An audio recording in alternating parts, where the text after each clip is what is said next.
شام میں حالیہ جنگ بندی کا انجام بھی گزشتہ جنگ بندیوں جیسا دکھائی دے رہا ہے، کیونکہ حکومت اور اپوزیشن کے درمیان عارضی جنگ بندی کی مسلسل خلاف ورزیاں جاری ہیں۔ دیکھا جائے تو شام میں متحارب قوتوں کے مابین جنگ بندی کی ناکامی کی بنیادی وجہ اس کے سوا اور کچھ نظر نہیں آ رہی کہ عالمی طاقتیں کسی صورت بھی شام میں جاری خانہ جنگی، انتشار، خون ریزی اور دہشت گردی کا خاتمہ ہوتے نہیں دیکھنا چاہتی، کیونکہ گزشتہ 3 سال کے دوران ایسی کئی جنگ بندیاں عمل میں لائی جا چکی ہیں، مگر ان پر عمل درآمد سنجیدگی اور یکسوئی کے فقدان کے باعث انکا رہا ہے۔ اگر ایک جانب اسدی افواج فرقہ پرست ایرانی، ملیشیا اور لبنانی حزب اللہ کے جنگجوؤں کے ساتھ مل کر مقامی آبادی کا کلا کما کر رہے تھے، تو دوسری جانب داعش کا فتنہ کھڑا کر کے عالمی طاقتیں بھی شام کے مسلمانوں کا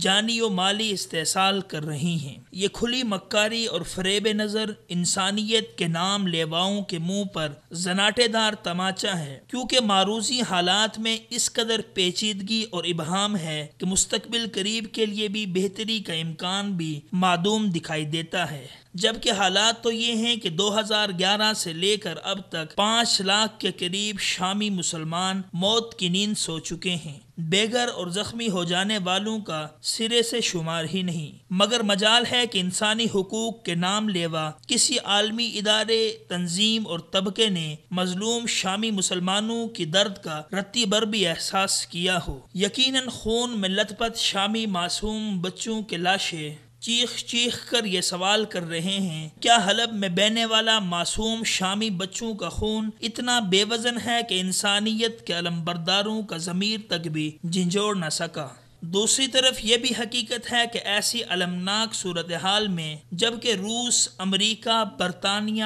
فرانس اور چین نے صرف ناجائز صہیونی ریاست کے زمینی اور جغرافیائی دفاع کو مضبوط بنانے کے لیے اس خطے کو خوفناک آتش فشاں میں تبدیل کر رکھا ہے، ترکی کا کردار بہرحال بڑی حد تک قابل تحسین اور خوشکن رہا ہے، کیونکہ ترک قیادت نے اپنی سرزمین شامی پناہ گزینوں کے لیے جس فراخ دلانہ اور ایمانی اخوت و ہمدردی کے انداز میں کھول رکھی ہے اور مہاجرین کی بنیادی ضروریات کی تکمیل کے لیے اپنے تمام اسباب و وسائل فراہم کر رکھے ہیں، وہ عالم اسلام کی طرف سے فرض کفایہ کا درجہ رکھتے ہیں اور عالمی اداروں کی افادیت و وجود پر بہت بڑا سوالیہ نشان بھی ہیں، کیونکہ یہ حقیقت سب کے سامنے ہے کہ ظالم و درندہ صفت بشار الاسد اگر اب تک کرسی کی اقتدار سے چمٹا بیٹھا ہے تو اس کے پیچھے ایران کے ساتھ ساتھ روس کی بھی عسکری، سیاسی، سفارتی اور تصویراتی مدد شامل ہے۔ تاہم بسیار خرابی کے بعد بھی اگر روس نے ترکی کے ساتھ مل کر عارضی جنگ بندی کے قیام کے لیے کچھ اقدامات کر لیے ہیں تو ان پر عمل درآمد کو یقینی بنانا چاہیے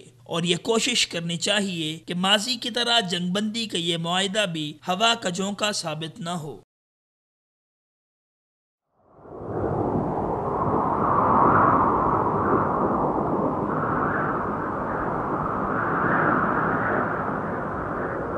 اخوت و محبت کا علم بردار وصال اردو۔